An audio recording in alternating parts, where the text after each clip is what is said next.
Okay, maybe Andrea, should we get started? Okay. Great. Thank you, Prabha, and welcome everyone. Good morning, good afternoon, and good evening. So happy you're here, and I'm really thrilled to be introducing a longstanding collaborator, Dr. DJ Christopher. Dr. DJ is a pulmonary physician with a keen interest in patient care, teaching, and research. His major area of research is tuberculosis, and he also conducts research in asthma and allergy, COPD, and interstitial lung disease. Dr. DJ is currently the chair of the Scientific Advisory Committee at the Indian College Council of Medical Research for the National Institute of Research in TB, or NERT. He is the principal investigator for the ICMR Collaborating Center for Excellence in TB Research at the Christian Medical College in Vellore. He is also the director of the World Allergy Organization Center for Excellence in Pulmonary Medicine at CMC Vellore. Additionally, Dr. DJ is the research chair for the Indian Chest Society and the course director for TB-related courses. He has over 300 research publications to his credit. The title of Dr. DJ's talk today is TB Elimination in India, The Challenges. As someone who has had the pleasure of working with Dr. DJ, I'm just so thrilled he could be here today. I would also like to introduce Dr. Aditya Kadamanchi. Dr. Kadamanchi is professor and chief of the Division of Pulmonary Diseases and Critical Care Medicine at the Department of Medicine at UC Irvine. Before UC Irvine, Dr. Kadamanchi was a professor of medicine at UCSF and was part of our Center for Tuberculosis here and is still a guiding leader at the UCSF Center for TB. So I'm so grateful that you're here. These talks are part of our IGHS Connect series at the Institute for Global Health Sciences, where I'm deputy director, and we also have our executive director, Dr. Payam Nahid, on the call. These talks are designed to catalyze scientific connections across the world, bringing together some of our outstanding partners and colleagues doing incredible work. This is the 7th talk in this series, and so now please join me in warmly welcoming Drs. DJ Christopher and Dr. Aditya Kadamanchi. Thank you. Dr. DJ, over to you. Thank you, Andrea, for those generous words of introduction. It becomes even more special to be introduced by someone who you have collaborated with. I have very warm memories of our collaborative work in India. Didn't anticipate meeting you like this, but it's a pleasure. Yeah. At the outset, let me thank the UCSF team for inviting me to give this lecture.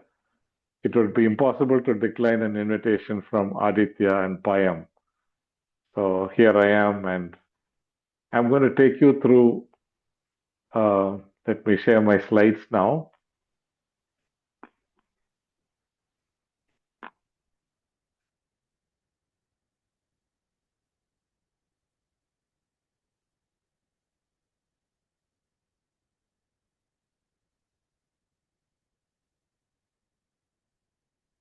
Okay, I hope you are able to see my slide. Yes. Yes, all good. Right. Okay. So the topic for today is TB elimination in India, the challenges. So I will not be able to cover everything, but I'll try and cover things that are important and things that have that I've been associated with in my research work. So the Global TB Report 2025, it states that the incidence of TB globally is 10.8, 10.7 million, and deaths 1.23 million, and an incident rate of 131 per 100,000. Now, India accounts for 2.79 million incident cases and 435,000 deaths. And as you would therefore have inferred, India is among the 8 countries that account for 67% of the global TB burden. And India itself accounts for 25% of the global burden. So a quarter of all TB patients in the world live in India. If you, we live in a difficult time, and we may view the world through different lenses. But if we, for a moment, viewed it through the lens of proportion of TB problem, then this is how the global map would look, with a huge India and a fairly large Asia and a large Africa. And America, you would have to search for where it is. So you are all very fortunate to be in the US with a small TB problem. And yet I appreciate that many of you are interested in TB research.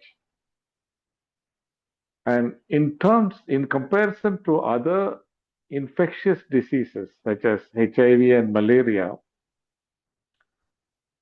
well, they are minuscule compared to tuberculosis in terms of DALYs, disability adjusted life years, malaria 287, HIV 520, and TB 1258. In terms of mortality, just look at the size of the bubbles. TB is huge compared to HIV, and malaria almost disappears. And you can see the numbers on the right side that TB mortality is substantially larger than HIV, and there's no comparison when it comes to malaria and tuberculosis. This is the Sustainable Development Goal. And I just want you to look at the 2030 targets. So these are in proportion to the 2015 TB burden. And so the 2025 goals were to have a reduction in TB deaths of 90%, reduction in TB incidence of 80%, and bring the catastrophic costs due to TB to zero. So this is what we'll be looking at further down in my talk.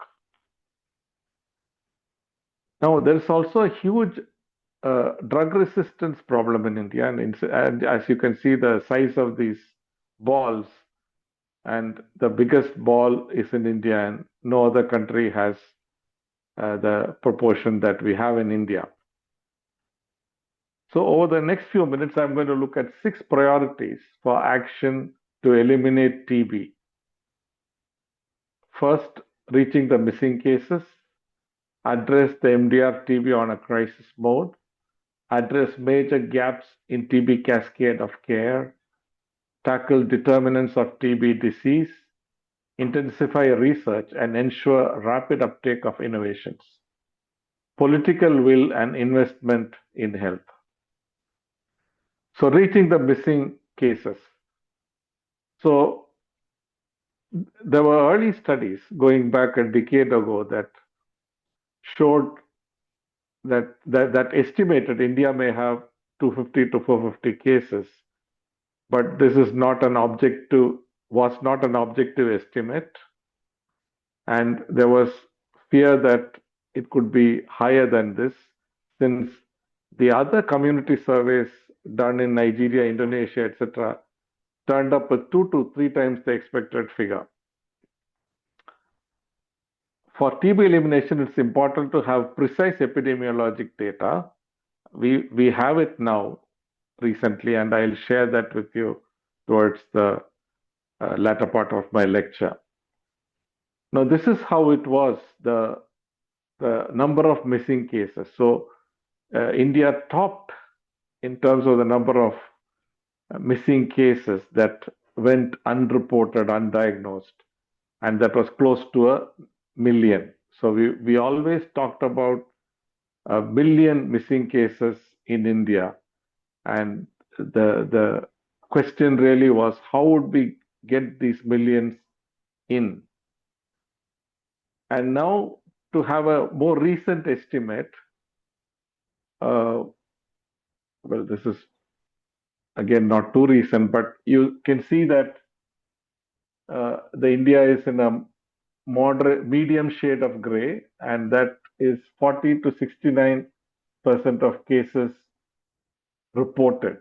So compared to the estimated numbers, India perhaps reports 50%.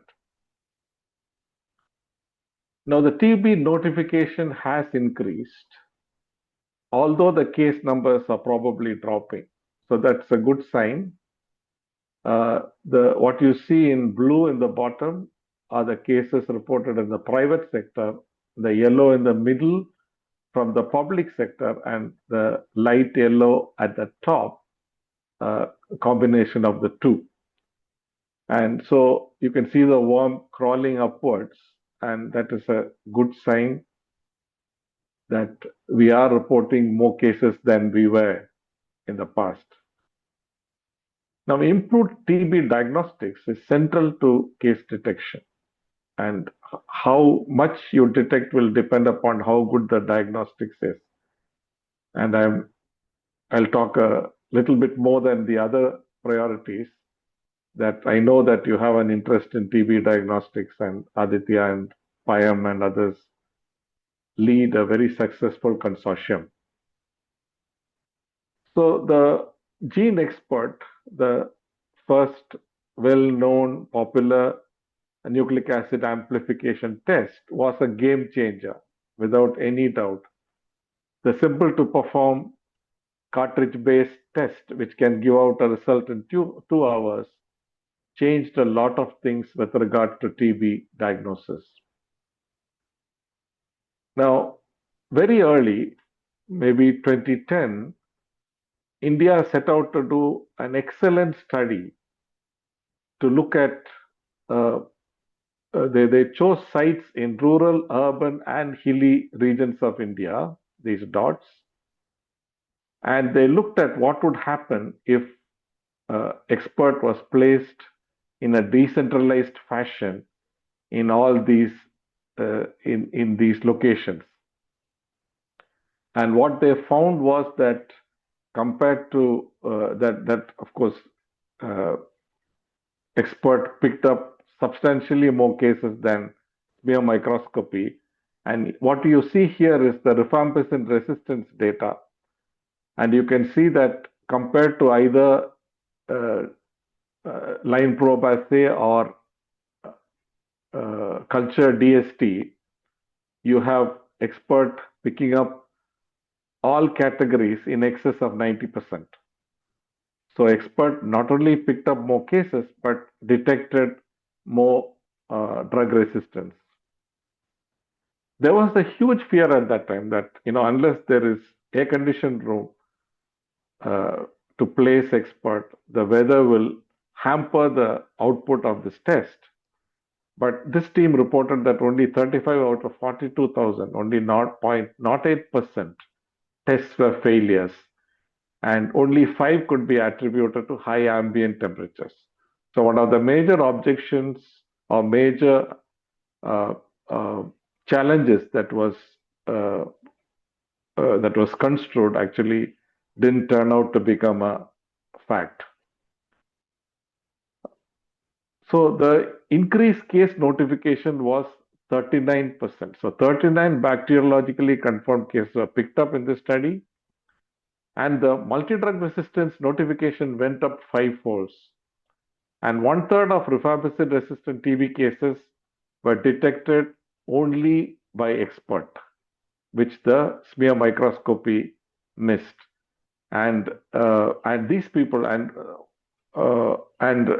a lot of cases did not have prior history of TB treatment. So the drug resistant cases, which was believed that almost everyone would have had prior treatment, was not the case. There were people without prior TB treatment who turned out to be drug resistant. So this was a complete eye-opening study that brought out the merits of nucleic acid amplification test.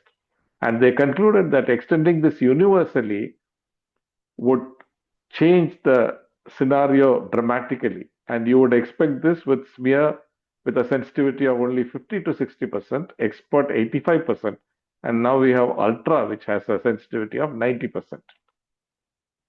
Now the question is it cost effective? Can a country like India afford it? So this group, Anna, Vassell et al., looked at the cost effectiveness in the same study, and they estimated that the incremental cost of each DALI averted by introduction of expert is below the GDP per capita for India. And therefore, they concluded expert is cost effective compared to smear microscopy. However, they estimated that if you provide 15%, this test to 15% of all TB suspects at the prevailing cost at that time, that would consume the entire annual budget of the TB program of India. Therefore, they added a word of caution. It should be scaled up, but it should not be at the expense of other interventions such as expansion of high quality microscopy and curative treatment. So the budget allotted to them should not be shrunk, but India should look at other resources to fund this. Now, not only was sensitivity a problem, there was gross overtreatment also, because the smear microscopy was not a good test. Clinicians would, on the basis of clinical suspicion, treat a lot more patients with TB treatment. So we did a simple study. We asked the local program to refer all the patients that they diagnosed as smear negative pulmonary TB. And we ran tests in CMC. So a total of 100 patients were referred, all as smear negative, but 18% turned out to be smear positive in better technique, perhaps in a better lab. And 15 additional people were positive by expert. And 19% in addition had a bronchoscopic diagnosis with lavage. And so a total of 52% had a confirmed diagnosis of pulmonary TB. 45% did not have pulmonary TB. It was a non-TB diagnosis. So we convinced 34 people to undergo elaborate investigation, and 15% of them had bronchiectasis, 13% COPD, 7% asthma, and so on. So this is a breakup of close to half of the patients. So we concluded that 52% of those that were being treated as smear negative pulmonary TB actually had TB, but 45% had other non-TB etiology and should not have been given anti-TB treatment. And also the take-home message was that while the common diagnosis were other chronic lung diseases, if we had done upfront NAT, we would have detected the 45% who required other more elaborate investigation and specialist input. So the second area to address is MDR TB on a crisis mode. So India is the largest contributor to drug-resistant TB as well, accounting for 30 to 20% of the global burden. The estimated number of drug-resistant TB cases is 130,000 to 150,000 cases annually. However, only 64,000 are reported. So we are not even reporting 50% of the drug-resistant TB cases. So this is the breakup. Among new cases, 2 to 4% are multi-drug resistant, and among previously treated patients, it is 12 to 20%. And there are some studies that give a figure in the retreated cases of even up to 26%.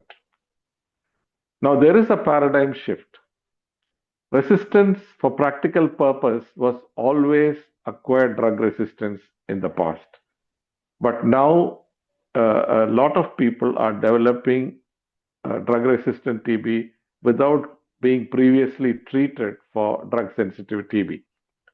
So drug-resistant TB is now a transmission problem, not just a treatment problem. Now, nucleic acid amplification tests actually unravel the problem of drug resistance. If you look at this, in 2007, 2008, the number of multi-drug resistant TB reported is absolutely minuscule. In 2007, it's as low as 109. It's absurd. But when expert came in 2010, 2011, you had a huge spike of report of drug-resistant tuberculosis. It went up in 2012 to 17,000. From 3,000, it went up to 17,000, and then to 23,000, 25,000, and so on. And I'm sure it continues to climb. We are not still picking up all the drug-resistant cases, but it continues to climb. Now, this study published in 2015 plotted an algorithm of using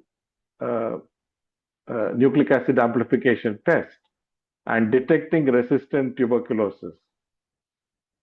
And they estimated that achieving 75% upfront access to expert over 3 years among all TB cases in the public sector would avert 180,000 cases of multi-drug resistant TB between 2015 and 2025. So this is a very appropriate message given at the right time.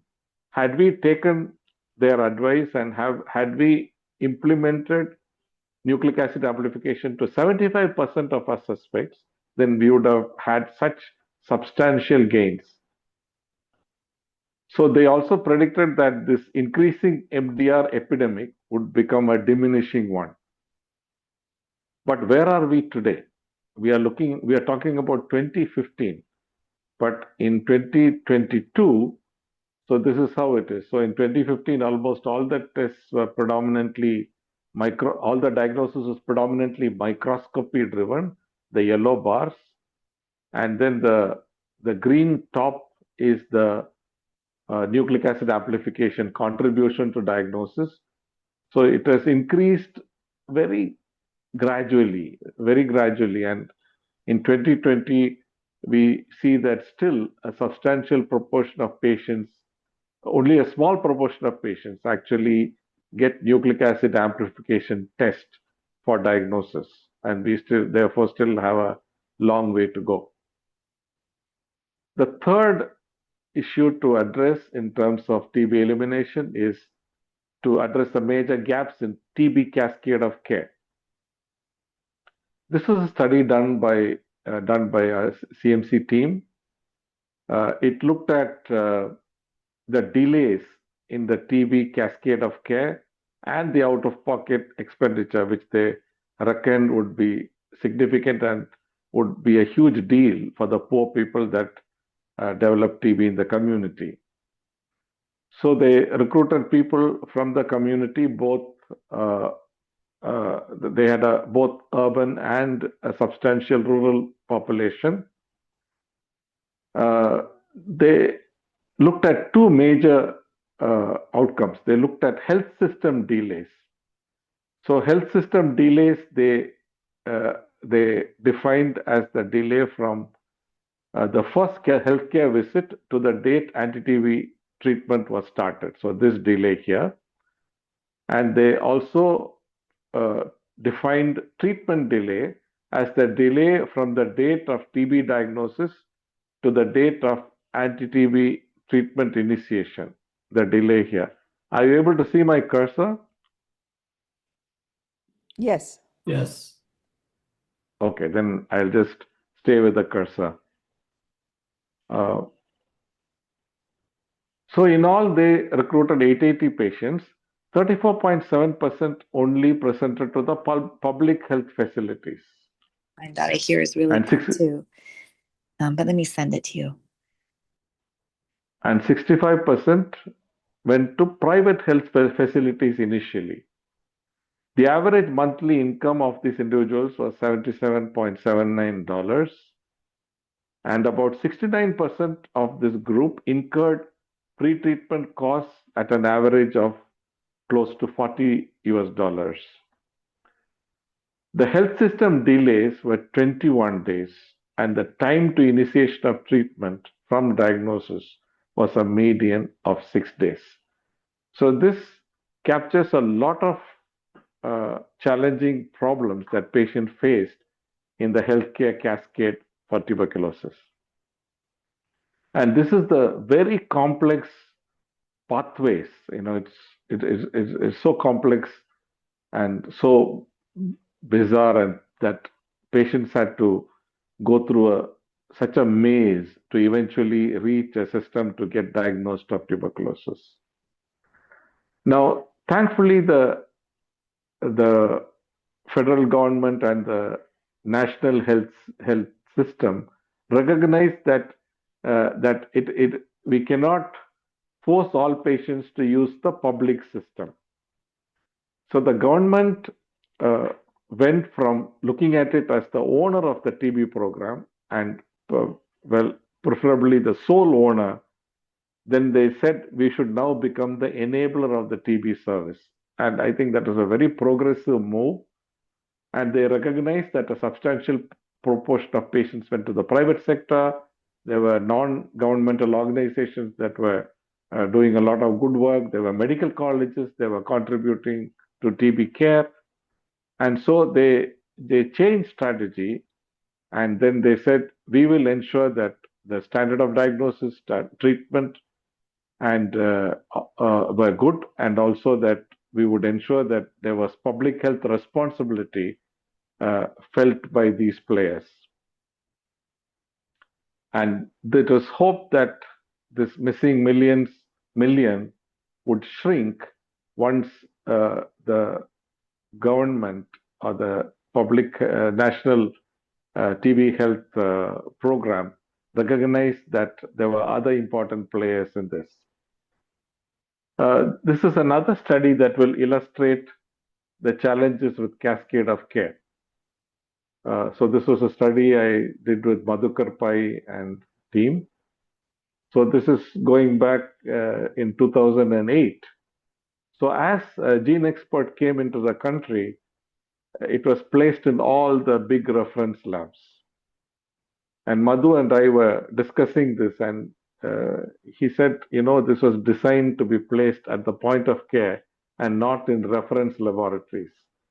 And so we designed this study. So we placed a Gene Expert close to the pulmonary medicine outpatients, and then we also devised a system of identifying suspects and having them go to a room in the outpatients, give a sputum sample, which was then sent to the point of care lab.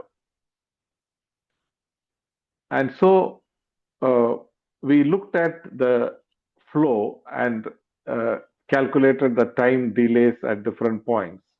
We also had a system of every positive result being communicated by phone to the doctor who referred it, and then facilitating an appointment on the following day or the same day if it's an early result. So all this was done. And we compared this with the prior 6 months, where the entire diagnostics occurred in the microbiology laboratory. So this is how it panned out.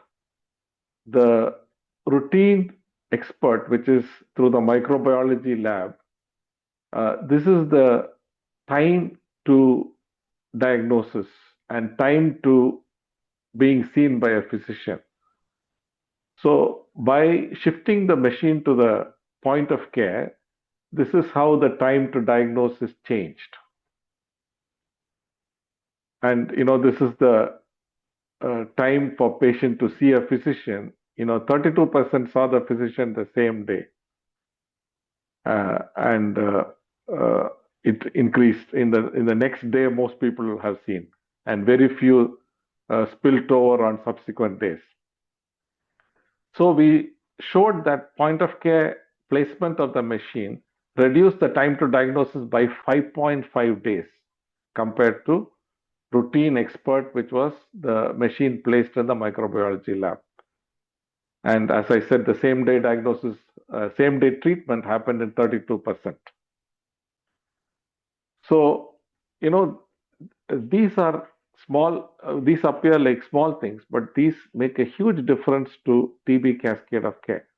So it is very important to have good technology, but also ensure that they are placed in the right place, and there is a system in place to ensure that the 2-hour time that we talk about proudly actually translates to patient benefits. The fourth action is tackle determinants of TB disease. So these are the risk factors for TB. The relative risk of HIV is 20.6, malnutrition 3.2, diabetes 3.1, alcohol use 2.9, active smoking 2, indoor air pollution 1.4. But if you look at the population attributable fraction, which is obviously of more practical importance, HIV diminishes to 16%, but malnutrition soars to 27%. Diabetes 10%, alcohol use 13%, active smoking 21%, indoor air pollution 22%. So one of the key factors where intervention is important and possible is addressing nutrition. So undernutrition and risk for tuberculosis is strong, consistent, bidirectional. And the risk of TB increases by about 14% for every unit reduction of BMI. It is believed that 50% of TB cases in men and women in India could be attributed to undernutrition.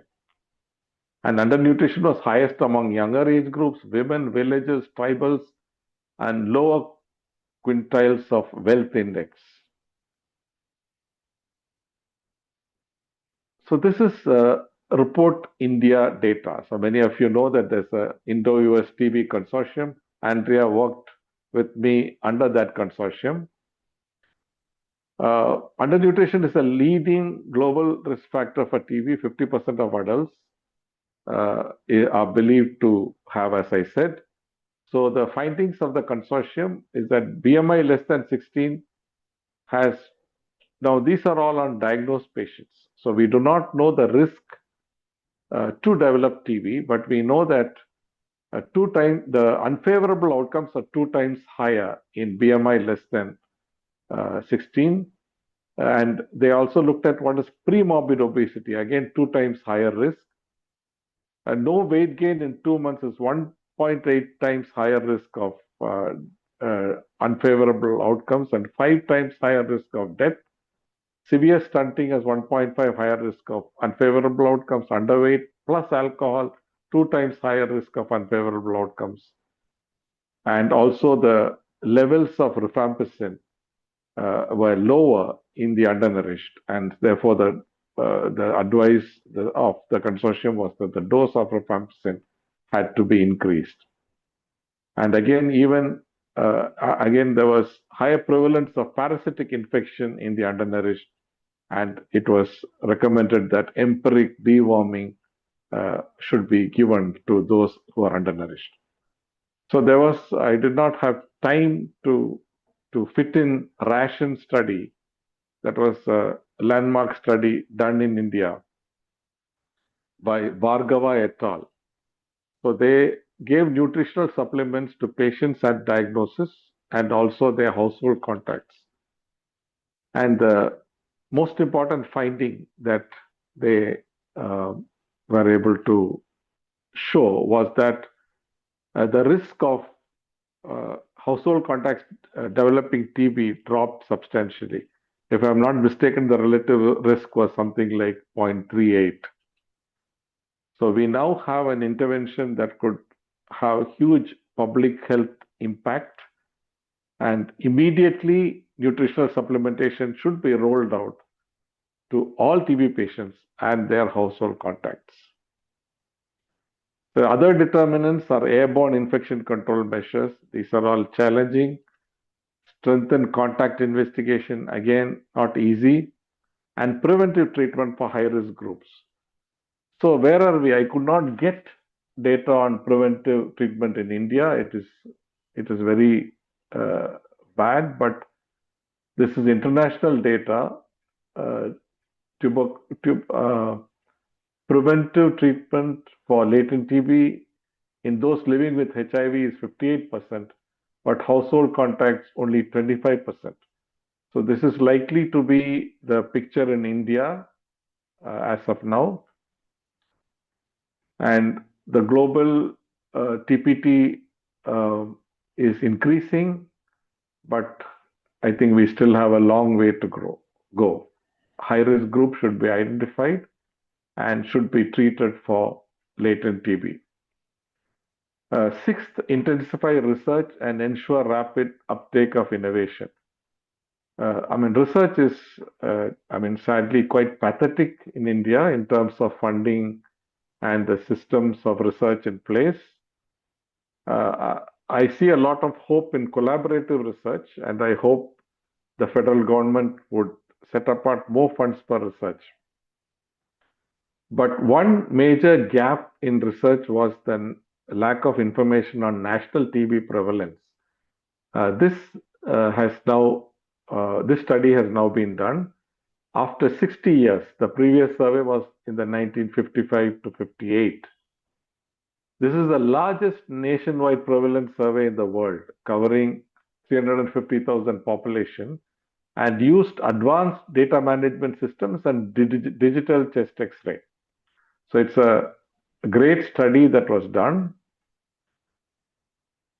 And this is the coverage across the country, done between 2019 to 2021, cross-sectional, 443 clusters, over 800, with a cluster size of about 800. So these are the salient findings of this survey. The overall prevalence of microbiologically confirmed TB was 316 per 100,000. Among malnourished, it was 768, diabetics 549, smokers 818, alcohol users 708, past history of TB treatment a whopping 3,680. The population attributable fraction under nutrition was 37%, past TB 20%, elderly 16%, smoking 11%. Now, some interesting findings were that majority had ignored symptoms and did not recognize it as illness. They just coughed around and thought this is part of life. And those that consulted the public versus private was equal. I showed you an earlier study where significantly more people consulted the private sector, but again, that study was done in Tamil Nadu, where the private sector, both the public and private sector are good. So I do not know how to compare this with our previous study, but about 50-50 is where we are now. Political will and health investment. This is the global funding to the major infections. TB gets about 9% of international funding. Malaria gets 23% and HIV gets 69%. So this is global funding. This is not India's problem. It's the world's problem. Now, the WHO said India has the highest number of TB cases in the world, which makes it the front line for the fight to eliminate disease. Unless the disease is eliminated in India, global efforts to end the disease by 2030 will stall. So this was going back more than a decade. So at that time, the question was, will India blaze the trail and lead the world to TB elimination? So there was an NTB summit in India in 2018, and WHO and a lot of world leaders were there, and they cautiously looked at the huge problem ahead of them and what measures could be uh, could be put in place. And India hosted this summit, and the Prime Minister was invited. And in his message, he had probably looked at the SDG 2030 figures for the first time, and he said that India will achieve the 2030 figure in 2025. Very wishful, and if India did achieve, that would have been a huge, huge, huge success for the federal government and the Prime Minister himself. But what did India actually achieve by 2025? Not 90% reduction, but 20% reduction in the number of deaths, not 80% reduction in incidence of TB, 21% reduction, and not zero catastrophic costs, but 30% of the patients face catastrophic health costs. So this is what we achieved by 2025. So how does India prioritize investment into health? The health expenditure was only 1.4% of GDP for decades, and it's among the lowest in the world. In 2017, additional allocation to increase it to 2.5% was proposed, but this was not met. And I think the coming down to the last line here, the National Strategic Plan estimated input of 2.5 billion for TB elimination, but the exact figures are not out and not known and may not be known. But we know that India fell far short of this target, and therefore the results that we received speak for themselves. Now, this is the projection of TB with regard to TB elimination. So starting from 2015, if we continue at the same rate of decline of TB, which is about 1.5% a year, by 2035, this is where we would reach. We would be nowhere near TB elimination targets. But if we optimize use of the prevailing tools at that time and pursue universal health coverage and social protection, and that if that happened between 15 and 20, then there would be a decline and up to 10% a year by 2025. But if new tools, a vaccine, new drugs, shorter regimes for TB, and treatment of latent TB, and good point of care tests, if they were all thrown in, then the decline could be 17%, and we may reach 2035. So we may reach elimination rates in 2035. The big question is whether all this will actually happen.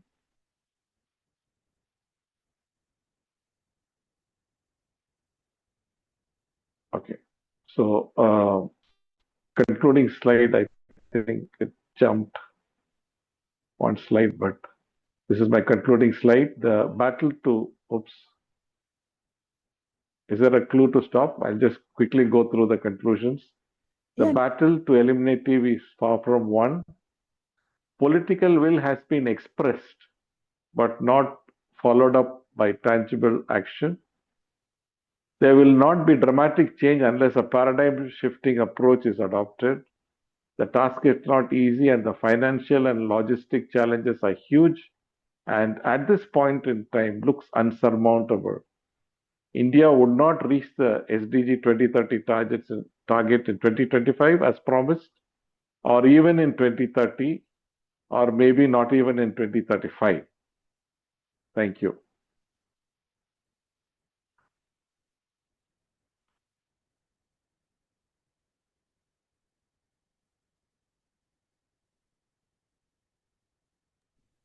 Hey, great. Thanks, DJ, for the wonderful talk. Thank you. Seeing a lot of applause in the audience. I think we have about 13 minutes for discussion. I want to make sure there's time for the audience to ask questions. So maybe I'll just start us off with sort of one question, and then open it up to the audience. You talked about sort of expert being a potential game changer, but the substantial sort of costs involved in scaling it up. At the same time, you also showed how decentralized positioning of expert is really important for actually achieving access. So, how do we resolve this tension between sort of better, more accurate molecular tests and the need to achieve diagnostic access at scale? And I'm wondering if you can sort of highlight some of the work you've done recently that contributed to the recent WHO endorsement of near point of care tests. Where do you see that fitting into helping to close some of this diagnostic gap? Yeah. Thanks for that question, Aditya. Now, expert was expensive, but TrueNat came and the cost dropped. So there's potential for cheaper technology. So it depends on the encouragement and support that the program gives to innovators. That includes people like yourself, Aditya, to study and to validate cheaper technology. Our Plus Life did extremely well. And it's likely that the cost is significantly lower than expert. So I think just by opening up, the doors and allowing people to study, validate new, cheaper technology, I think could be the game changer in terms of diagnostics. And Aditya, we talked about, you're familiar with the tongue swab. Novel methods like tongue swab can actually enable large populations to be screened fairly quickly. Now, sputum testing increases the complexity in having to give the container, then give the people time to cough or wait overnight and collect samples.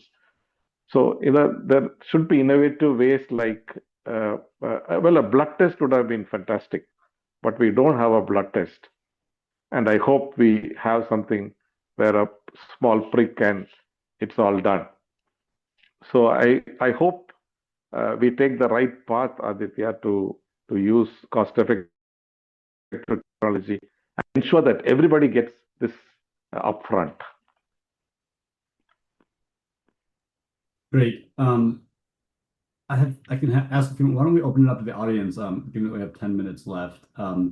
So if anyone in the audience has a question, please either enter in the chat or feel free to unmute yourself and ask, or raise your hand and I can call on you.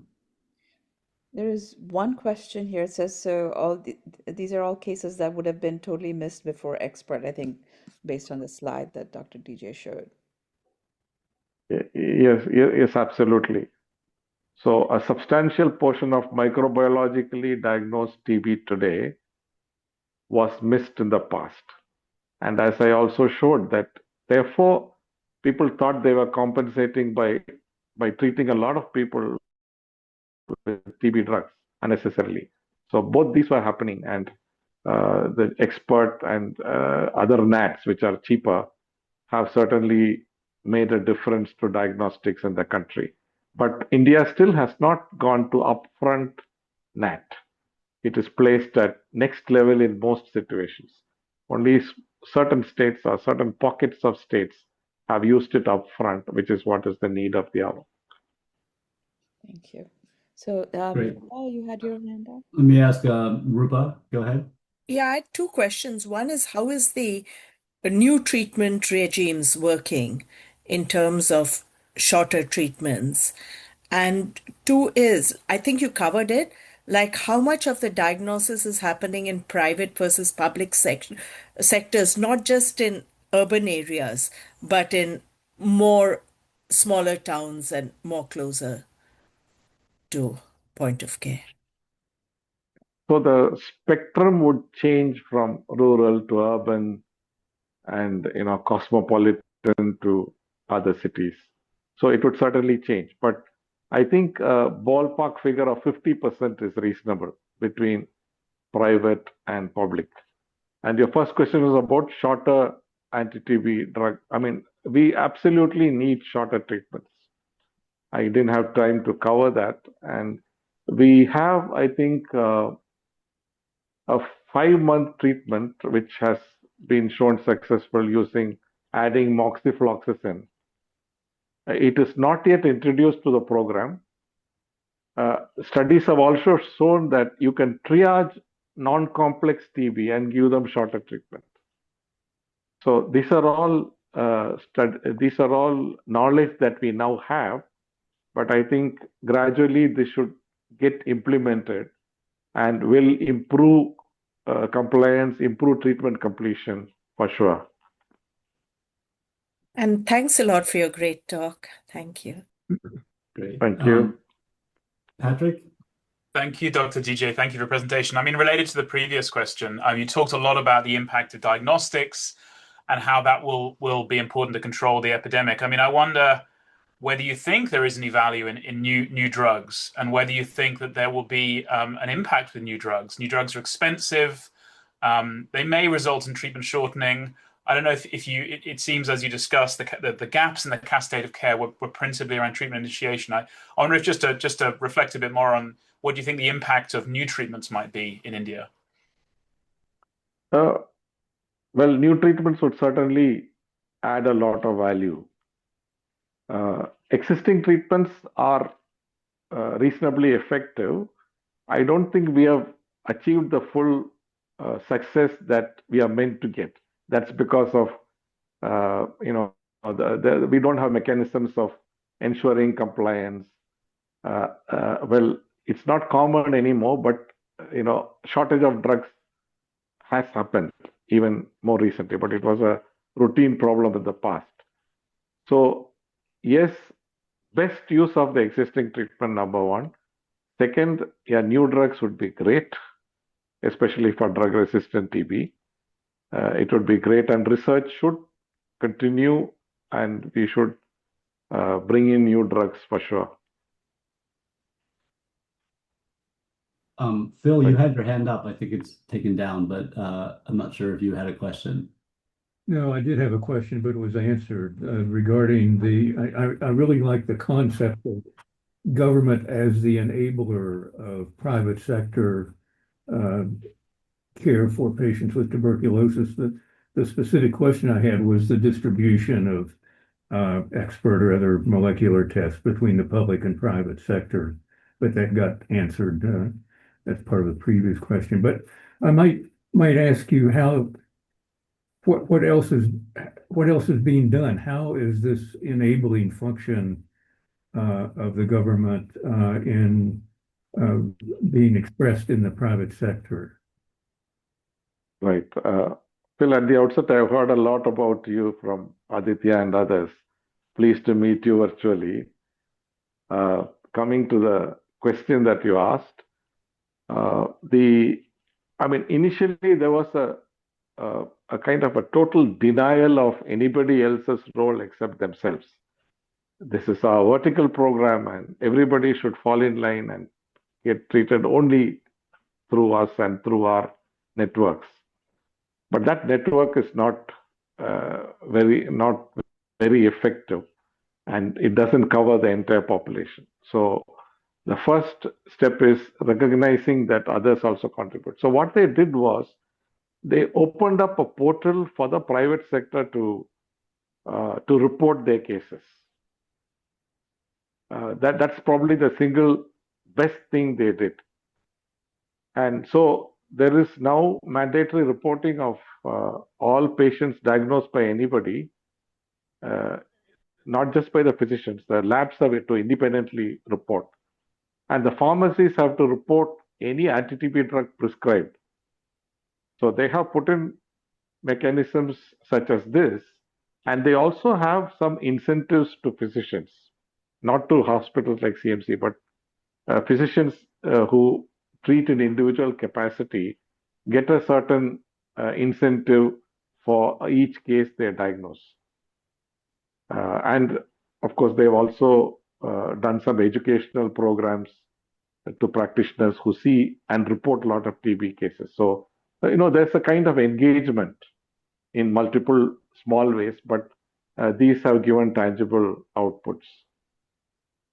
Maybe to extend on Phil's question, you mentioned malnutrition, and what does it mean when, operationally the dominant risk factor for TB in India is a condition the TB program doesn't treat? Who owns that problem? How does that intersection between malnutrition and TB get addressed in the context of India? Yeah.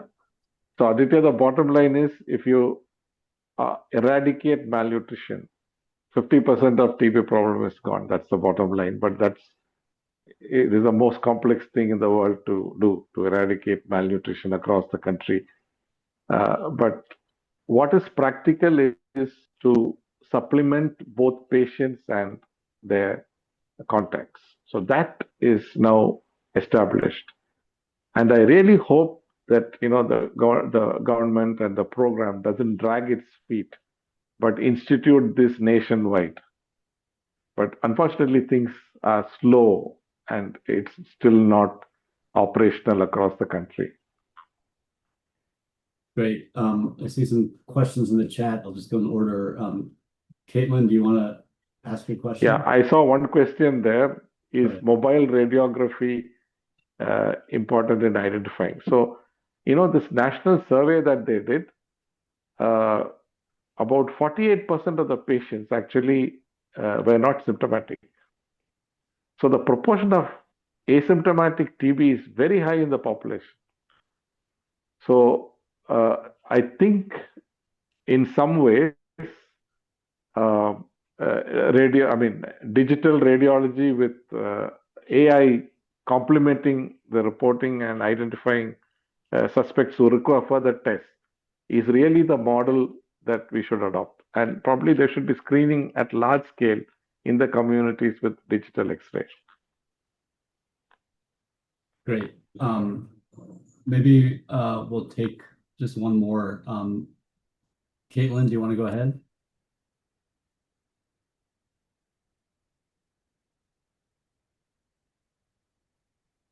Or if she's not on, maybe Judith?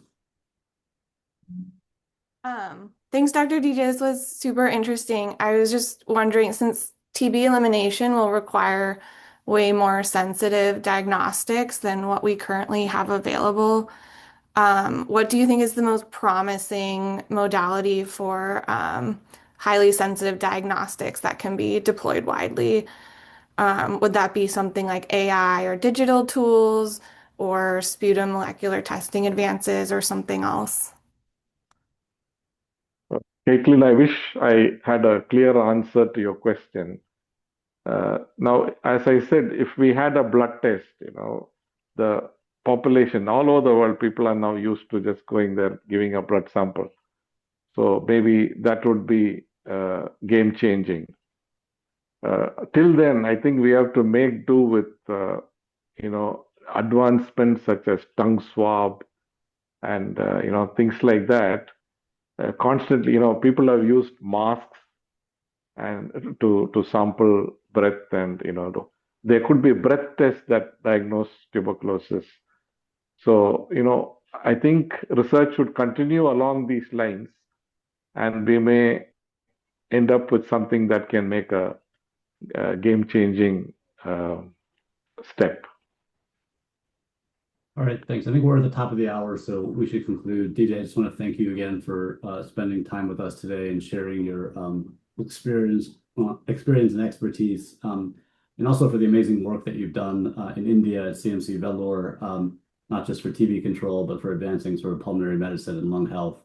Congrats on everything that you've achieved, and also thank you for the wonderful collaborations that you've enabled for many of us at UCSF. Much appreciated. Thank you. Thank you, Aditya, and to all the listeners. It has been a pleasure to speak to all of you. Thank you. Thank you. All right. Thanks, everyone. All right. Bye-bye. Thanks. Good day. Bye.